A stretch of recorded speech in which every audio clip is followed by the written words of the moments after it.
Hi there, everyone. Happy Friday. Here's some of what's heading your way tonight. Your news at 9. A Joppa man is sentenced to life in prison for the death of a Newton County woman in 2019. I'm Zach Dodge with how it feels for the victim's family to finally see justice served. Plus, what local residents think of Juneteenth being recognized as a federal holiday. Despite a fast-moving COVID variant, cities and states are moving ahead with reopening. I'm Steve Harrigan in Atlanta. That story ahead. Doug Heddy has weather. Danny Terzer has sports covered for you tonight. This is KOAM News at 9 on Fox 4 to 8. The 4 states' most watched news starts now. Thank you for joining us tonight. I'm Jordan Abbey. The mother of a 2019 shooting victim says feels good to finally see justice served. A judge yesterday sentenced Ricky Lamb to life in prison with the possibility of parole for killing Sarah Tominski. Her mother spoke to KOAM's Zach Dodge a day after the sentencing. Waves of emotions. It's been really rough on the whole family. And mixed feelings. I think he deserved a bit more. June 17th, 2019, Mary Jo Curtis's daughter, Sarah, was killed in Newton County, shot by her boyfriend's dad, Ricky Lamb. Curtis says everything that's happened since then seemed to take forever. Sarah was gone in a second, and Mr. Lamb was able to drag things on for 2 years. Newton County prosecuting attorney William Lynch came into office in February 2020. He says he hit the ground running, making this case a priority. It was a priority for me to familiarize myself with the case and to make sure that I knew all the parties involved and made contact with the victims pretty early on. He was pushing for first-degree murder with a life sentence. It wouldn't be until a year later that Lamb would plead guilty to second-degree murder. We amended it down to murder in the second degree, given some factual issues that were in the case, and to get it pled with the certain outcome that he's convicted of murder. Lamb was then sentenced to life in prison with the possibility of parole on June 17th, 2021, exactly 2 years to the day after Sarah was killed. When they told me that that was going to be the sentencing date, it was like surreal, because marks 2 years since he killed her, and 2 years since I last spoke to her. Curtis says it doesn't feel like closure, but at least they can finally start moving forward. I wouldn't call it easier, but it's one less thing I have to worry about or think about. Worrying, when is he going to get in trouble for this? When is he finally going to go to prison? It doesn't bring her back. It never will, but at least he got punished for it. In Newton County, Zach Dodge, KOAM News. Curtis says that yesterday she was awarded full custody of Tominski's daughters. They're going to go back to Michigan so her granddaughters can start fresh. Jasper County Sheriff's Office is asking for help after some ATM thefts or attempted thefts in the four-state area. Sheriff's Office says the incidents seem to be happening between 3 a.m. and 6 a.m. at banks with external ATMs. Usually the suspects steal a truck, then use a chain to pull open the machines. You should call the Jasper County Sheriff's Office if you see anything suspicious near those ATM machines. Prosecutor in Bourbon and Allen counties in Kansas accused of misleading juries has resigned from her positions in both counties. A disciplinary board this month recommended the Kansas Supreme Court disbar Jackie Spradling because of her, quote, win at all costs attitude. And now Spradling is resigning as assistant county attorney in Allen County and as county attorney in Bourbon County. Doug Heddy joining us now. First look at the forecast. Looking forward, have my eyes set on that cool down coming up, man. Yeah, we still have a couple pretty hot days across the region. Just like today, we made it back up into the mid-90s during the afternoon. We started at 77, 93 for a high. Average high is 87. The record's 100 set back in 1952. But pretty much clear skies most of the day. We had a few isolated storms kind of rotate just to the south. And then also some storms to our north, but that's where they're going to stay for us tonight. Also a little bit of a tropical system, which is moving in to the southeastern parts of the U.S. But we're going to stay dry, at least for tonight. Kind of warm. We're sitting into lower 80s. Of course, it's Father's Day weekend. We're going to look at that here in just a bit. Doug, thanks so much, as always. Juneteenth is now a federal holiday. It's a day some four-staters have been waiting on for a long time. KOM's Bronte Sorotsky spoke with a couple of area residents for reaction, including one woman in particular with a very personal connection to this holiday. About time. Now, since President Biden came aboard and assigned it as a federal holiday, I think this is a great stepping stone. Juneteenth is now a federal holiday, and while its recognition is being celebrated, some say that it's overdue. I think that it's something that we're way past due, to be honest with you. Shantae Clay Fulgham, a member of the Joplin Chamber of Commerce's Diversity and Inclusion Committee, says while Juneteenth's recognition nationally should have come sooner, now it provides reassurance. It's more of a relief that the country is recognizing the liberation of the Black community and Black people in general. For one woman, having this holiday be recognized federally is personal. My great-grandfather was an enslaved person in Texas. Whenever Major General Granger delivered those articles that finally freed those last enslaved people. That is a story, a personal story to me. Now, with the holiday being recognized federally, she's ready to share her history. When I tell people Happy Juneteenth and they'll say, what is that? It gives me that opportunity to share my story, my personal story. Joplin's NAACP chapter president says it's important to remember even the ugliest parts of the nation's history. Why you trying to erase history? If it was bad history, you need to know about it so we don't repeat that. Now, he says taking part in commemorating America's history is a step to make amends with its past. America has to stop whitewashing that ugly stain that they put on. That's why I'm going back to reparation. They have to make amends to what happened. And until they start doing that, then I won't be satisfied. In Joplin, Bronte Sorotsky, KUAM News. The bill establishing Juneteenth as a federal holiday takes effect immediately. It was celebrated today, actually, as it's the closest weekday to June 19th. We've lost another Joplin resident to COVID-19. The Joplin Health Department says the latest death was an 83-year-old woman. It brings the city's COVID-19 death toll now to 132. The Delta variant of COVID-19 is spreading more quickly across the country despite efforts to contain it, threatening to derail the economic recovery. Fox News correspondent Steve Harrigan has more now from Atlanta.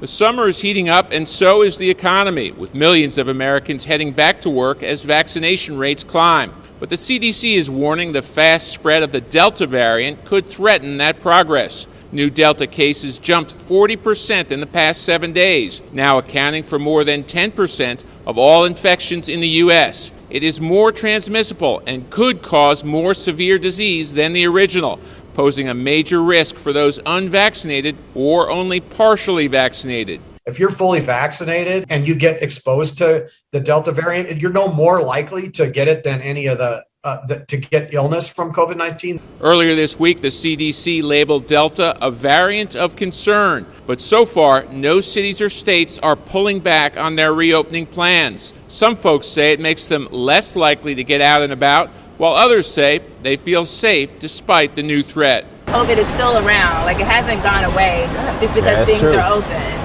And we're happy with the pace. It's not too fast. There's still options to socially distance. Meanwhile, a new study by the UK Biobank Group is highlighting the long-term dangers of COVID-19. The group compared before and after brain scans from COVID patients showing inflammation caused by the virus could lead to loss of brain tissue and gray matter, potentially causing serious brain damage. Due to the inner lining of nerves and blood vessels, we're seeing a lot of neurological after effects of COVID. Another study here at Georgia State found a loss of brain tissue in those who had severe coronavirus. In Atlanta, Steve Harrigan, Fox News. KOAM News at 9 on Fox 14 takes us time now to honor another four-state hero. Jerry Kerr served in the U.S. Army from 1967 to 70. He was awarded the National Defense Vietnam Service Medal with 2 Bronze Stars and 2 Purple Hearts, among other awards. We are proud to thank and salute Staff Sergeant Jerry Kerr. He's tonight's four-state hero. Meteorologist Doug Cady is up next with a complete look at the forecast. Later in sports, 3 members of the Joplin Outlaws are from Hawaii. You're going to hear from them about their journey to Southwest Missouri.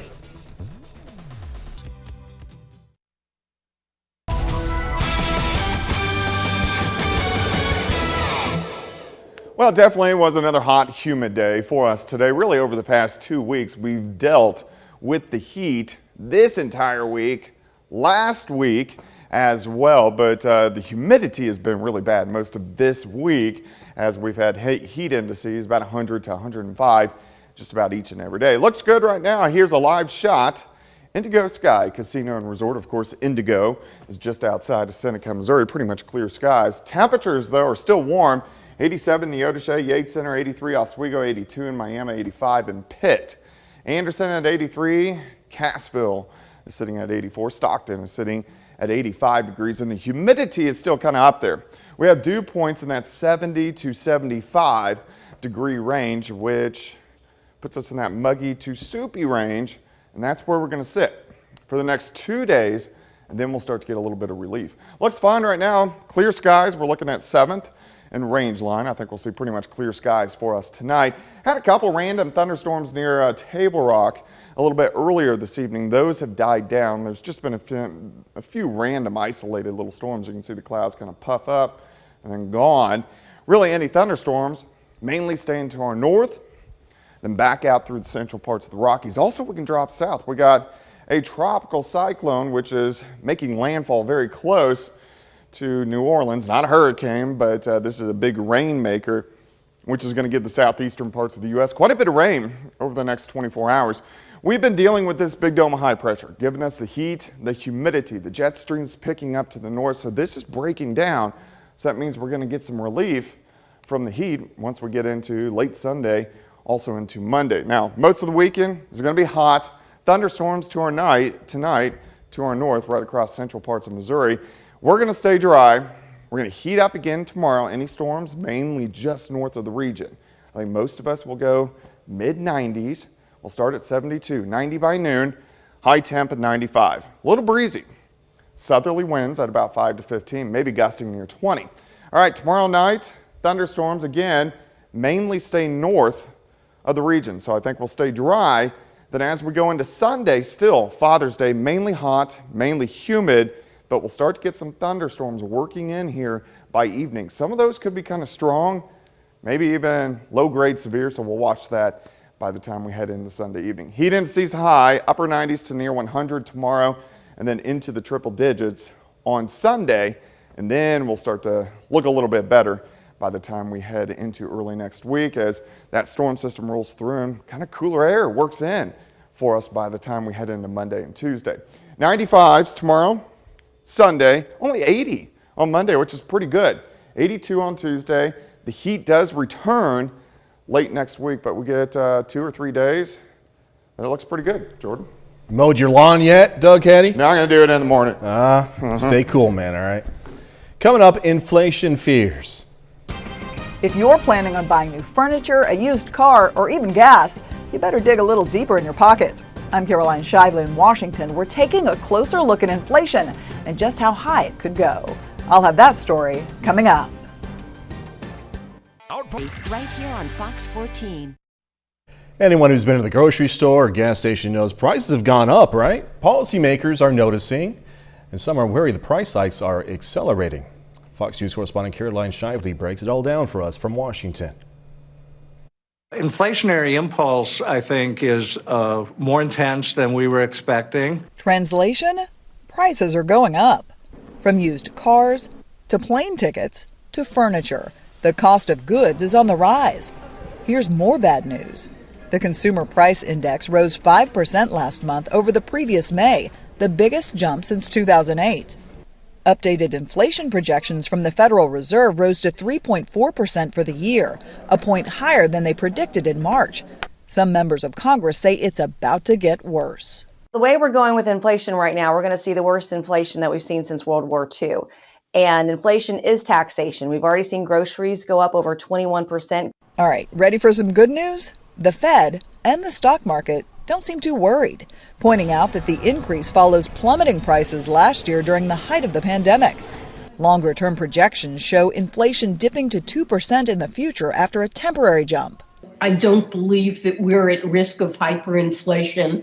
We've had several months of high inflation that most economists, including me, believe will be transitory as our economy gets back in full swing after the pandemic and prices recover from the very low levels. Even if higher prices don't stick around, inflation as a campaign issue most likely will. Republicans are pounding the topic leading up to elections next year, saying inflation takes away your money the same way that a tax increase does. In Washington, Caroline Shively, Fox News. Just ahead, the property dubbed the House from Hell, and one realtor's listing that's actually attracting offers. Could be a sign of where the housing market is at right now. A property described as the House from Hell by the realtor is getting multiple cash offers for more than $500,000. Fox's Lauren Scharf tells us what it looks like inside that house in Colorado Springs. The outside, it doesn't look too bad, but as soon as you open this door, you can immediately see the DIY decor. It does need some TLC. Vulgar messages cover the walls and floors. It's just the beginning of this homeowner's nightmare. There's not a surface in this house that hasn't been trashed. But a clever listing has this house going viral. If you dream of owning your own little slice of hell and turning it into a piece of heaven, then look no further. The novelist and real estate genius Mimi Foster fully disclosed how the house was left before the homeowner was almost forced to foreclose on the house. So we figured that it was better in this market to try and get something out of it rather than have her lose her house. So I didn't want anybody to walk in here with unrealistic expectations. The 67-year-old former tenant didn't pay rent for 3 months and was evicted in the fall of 2019. She petitioned the court to be able to come back in. The property manager contacted the seller, said they're going to let her go back in to get the rest of her stuff, but she will, of course, be supervised. And she wasn't. The house was put on the market for $590,000 Tuesday, and it already has more than a dozen cash offers. Even a year ago, when I first took the listing, I don't think it's possible that we could have put it on the market for this amount of money. But there's so much interest, especially in fix and flippers. A home covered in graffiti, holes, dirt, and animal droppings is still a hot home in the Colorado Springs real estate market.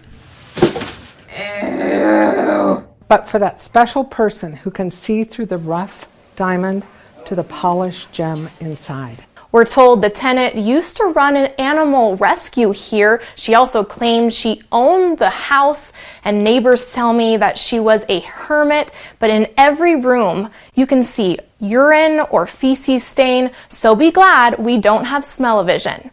Reporting in Colorado Springs, Lauren Scharf for Fox 21 News. Can you imagine being the reporter having to do that story? She does have to smell it. All right, coming up, going to learn about a newly discovered giant species of rhino. Bath, Naylor, and Frisco Funeral Homes.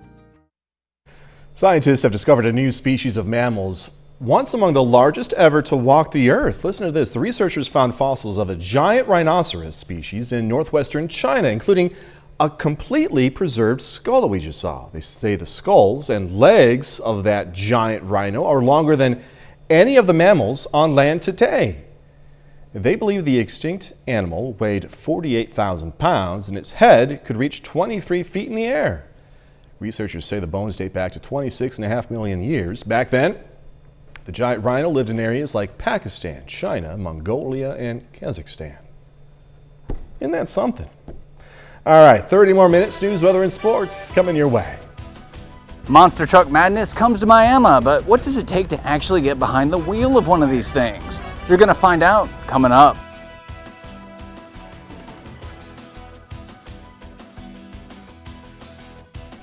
You're on Fox 14. I do what I'm told. Peyton, my producer, wants me to read this script a certain way, so here we go. It's Friday, which means it's time for a monster truck rally. The O'Reilly Auto Parts Outlaw Nationals is in Miami, Oklahoma at the Ottawa County Fairgrounds. Around a dozen monster trucks and the fire-breathing Megasaurus showed up. Now, have you ever wondered what it actually takes to successfully drive one of those massive monster trucks? KON's Mike Mahoney visited the Miami Fairgrounds to find out. Think you have what it takes to drive a monster truck in a packed arena? The event coordinator of the O'Reilly Auto Parts Outlaw Nationals isn't so sure. You have to actually be born with some talent if you're going to do any good. I mean, anybody can try it, but not succeed. And if you're going to get behind the wheel of a monster truck, it doesn't hurt to start learning at a young age. That was the case for 20-year-old Zach Garner, driver of the Wildside monster truck for the Outlaw Nationals. They found one for sale, and so Dad went and bought it. And then it went from that to me just thinking putting tire pressure and putting air in tires is amazing, just working my way up, starting to help crew, be a crew chief, and then work my way into the driver's seat. You might look at one of these Titanic trucks and think, how hard could it be to drive one? You just don't go out there and mash the gas. Every single ramp has a different technique to hit it, when to let off the gas, when to hit the brakes, when to get back in the gas. And that's a big part of it. But Zach says after driving for 2.5 years, piloting a monster truck comes as natural to him as riding a bicycle. And that's good, since Zach likes to open the show with some impressive tricks. So we started off the show with the wheelie competition. I normally like to stand it up on the front 2 tires and walk it back and forth, maybe drag the hood a little bit and then set it down and either do that or do a reverse popper. So I basically pull up on a jump and put in reverse and back up to the rear bumper and go from there. In Miami, Oklahoma, Mike Mahoney, KOAM News. That's pretty impressive. If you missed tonight's monster truck show over at the Miami Fairgrounds, you can still check it out tomorrow. The show goes from 7:30 p.m. to about 10:30. The Better Business Bureau says scammers ramped up sweepstakes and lottery scams during this pandemic. New study shows those scams resulted in higher financial losses during the pandemic compared to the previous 3 years. Those scams particularly affected older people, with 91% of elderly targets reporting they lost money. So one red flag is you never have to pay on taxes on any real sweepstake. You always have to actually enter into a sweepstake or a Mega Million in order to win it. Your name can't just be drawn out of a hat without that happening. You have to enter to win. If you'd like to report a scam, you can do so at bbb.org. Volunteers with the United Way in Pittsburgh and Joplin today put in some time at local businesses and organizations as part of their Day of Action. In Pittsburgh, volunteers helped clean the YMCA gyms and Children's Center. In Joplin, they stopped by the Boys and Girls Club and did activities with the kids there. Another reminder, Father's Day is this Sunday, and if you're going to be in the Joplin area that day, keep this in mind. Dads can get in free to the Schifferdecker Aquatic Center. All you need to do is pay for a children's admission between 1 and 6 p.m. Alcohol consumption in the United States hits a near 2-decade high in 2020. The International Wine and Spirits Record, which tracks world beverage trends, says alcohol here in the U.S. was consumed in 2020 at the highest level since 2002.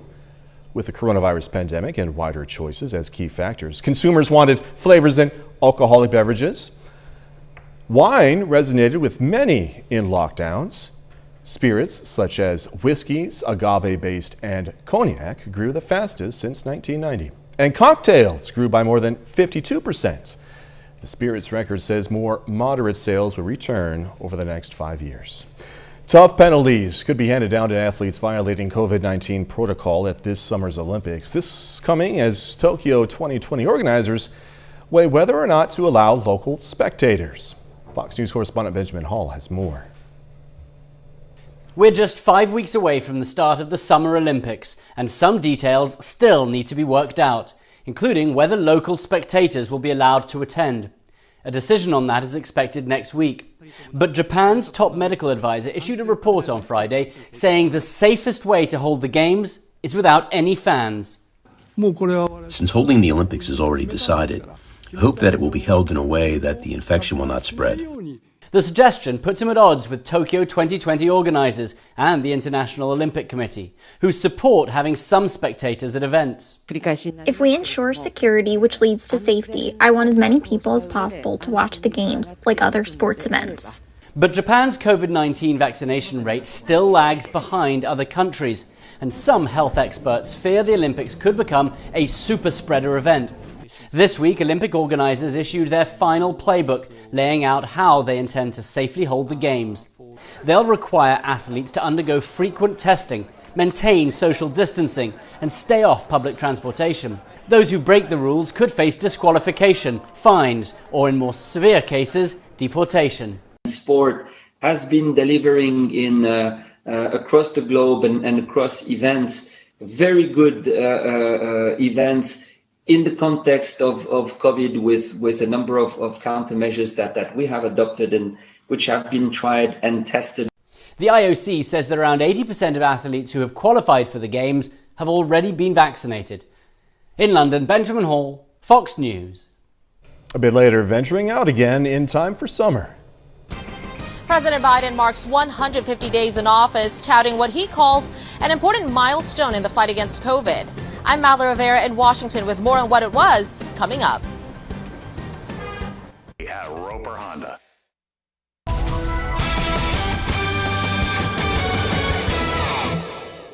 Well, it turned out to be another hot, very humid day for us today. Temperatures all week long have been mainly into low to mid 90s, and we're going to continue this trend as we head into the weekend. Plus, humidity has been pretty high, so we've had those heat indices which have been up there. Indigo sky looking a little dark right now because it went black, but outside still warm, 84 in Pittsburgh, 82 in Anderson, 85 in Nevada. Independence is sitting at about 81 degrees, and our humidity has been up there. These are our dew points, measures how much moisture is in the atmosphere. It puts it in a degree form, and when it gets into the 70s during the summer months, it's pretty humid. In fact, we're kind of in that muggy to soupy range, and that's where we're going to sit as we go through the next couple days. Looks fine now. 7th and Rangeline currently outside 83. Still a heat index, almost 90. We have south winds are light. Humidity relative is at 72%.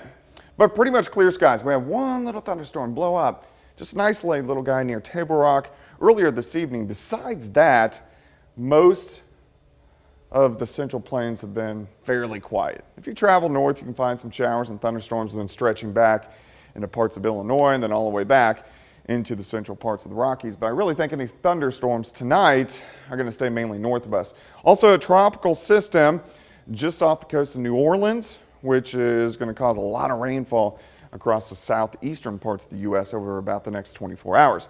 High pressure has been in charge all week. That's why we've been hot. That's why we have been humid and dry. It is starting to break down, so we're going to start to see some changes as we go into the next couple days. Still very similar for most of the weekend, but at least we're heading in the right direction. Thunderstorms to our north tonight. We'll drop back lower 70s, heat up again tomorrow. Most of us mid 90s during the afternoon. Here's your day planner. 72 to start, 90 by noon, high temp right around 95. Tomorrow night, again, more thunderstorms, but mainly to our north, right along the I-70 corridor stretching from Kansas City out west towards Salina. And then as we go into Sunday, we may get a random shower early, but I still think most of the Father's Day is going to be dry. But as we go into the evening hours, scattered showers and thunderstorms will try to work in. Some of those could be on the stronger side, so we'll have to keep our eyes on that. All right, heat indices again up there, near 100 for us tomorrow, and then near 100 again by the time we head into Sunday afternoon. We do get this system on Sunday night. Cooler air starts to work in, so it's going to feel much better by Monday evening. Tuesday looks pretty good, and then we'll start to heat back up the second half of the week. You can see here's Wednesday. Also chances for showers and thunderstorms starting to return into the forecast. All right, 95s. Next 2 days, high of only 80. On Monday, it looks pretty good. 82 on Tuesday, back to 88 on Wednesday. All right, Doug, thanks so much, man. Coming up in sports, Joplin Outlaws closing out a series against Chillicothe. Plus, going to hear about 3 Outlaws players, 3 of them who have come all the way from Hawaii and made Joplin their home for the summer. Danny Terzer has it all next. Proudly.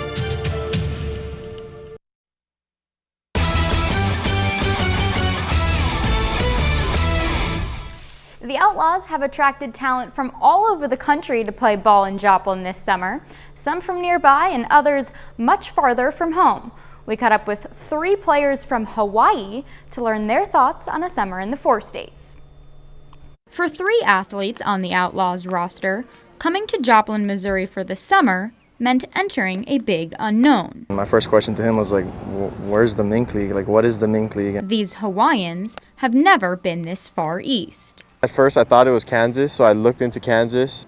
I had no clue about anything in Missouri or anything close to. I actually went to Oklahoma one time, but like I didn't know it was close. Upon arrival, some differences really stood out. On our island, every house, everything is bunched together as close as possible. Over here, everything is more spaced out. It's relaxed. In Hawaii, we're used to eating a lot of rice. And up here, you guys got I think it's called rice pilaf and all that kind of stuff. Potatoes, we're really used to eating a lot of white rice. I think it's called sticky rice up here. Some of the boys mentioned. As for the community, they are impressed. Of being in this atmosphere. Everyone that comes out to Joe Becker Stadium is a lifelong fan probably. They love us out here. They love to see us play every night. And I got into one game and that was crazy, just pitching in front of everybody on opening day. The competition in the Mink League is strong, and the opportunity to improve is theirs to take. Out here getting all these innings, I hope that I'll be able to dial in more new things, work on my craft, and go back into Hawaii next year a better pitcher. Despite the many differences, the experience has been positive. I was just kind of had an open mind to, what the area was. I was just excited to play baseball. I think it's exceeded my expectations as far as, the environment, the fans, the team we got going. Joplin is in action at home tonight, wrapping up a series against Chillicothe. The Outlaws ran away with Game 1, winning 16-6. Tonight they'll look for the sweep. First inning, Jeremiah Kennedy with the strikeout, plus the throw out at third. Mudcats lead by 1 though. The bottom of the inning, the throw here to second is high, and that allows Logan Klein to slide home. Game tied all up at 1. Then Jack O'Brien takes this one deep into center for the ground rule double, and that will plate another. Outlaws lead through 4 complete innings. The Mudcats responding though, Josh Swinehart. This ball drops in center, and the runner from third will score. Outlaws leading late now, it's 15-6 in the 7th. In the majors, the Cardinals saw their 3-game win streak snapped on Thursday in a 4-0 shutout loss to the Braves. Tonight is Game 2 of a 4-game series in Atlanta. St. Louis scores first, but it goes downhill from there. 9 unanswered runs, and the Braves breeze by the Cardinals 9-1. Ozzie Albies goes 3 for 5 with 3 runs and 3 RBI. The Royals are returning after a day off, aiming to snap a 6-game skid. Series opener with the Red Sox, Adalberto Mondesi whacks a monster 3-run homer. The Royals with a 4-2 lead at the moment. Back with more news after this. Get upset. This Sunday marks the first day of summer, and many Americans are venturing out after more than a year in lockdown because of the coronavirus. And while the Biden administration spent today touting progress in the fight against the pandemic, the president also urged Americans to get vaccinated. Fox News correspondent Madeline Rivera is in D.C. with more. After nearly a year and a half, things look almost normal. People are heading to stores, restaurants, baseball games, even if it takes some time getting used to. It's still taking me a minute to wrap my head around it, that it's seemingly okay. A recent poll shows 34% of Americans think pandemic restrictions are lifting too quickly. 27% feel it's not quick enough, and 39% say it's about right. Public health experts, however, are warning folks of the risks of dropping their guard when many remain unvaccinated. This is the only way we're going to get back to pre-COVID normal. The president aims to vaccinate 70% of American adults with at least 1 dose by July 4th. CDC data shows 65% of adults are partly vaccinated, leading some to believe the president might miss his goal. Still, he's celebrating a milestone on Friday. 300 million shots in 150 days. That's an important milestone that just didn't happen on its own or by chance. We got here because of the American people stepping up and getting vaccinated. Concerns over the lag in vaccinations are growing as the Delta variant spreads. It's a variant that is more easily transmissible, potentially deadlier.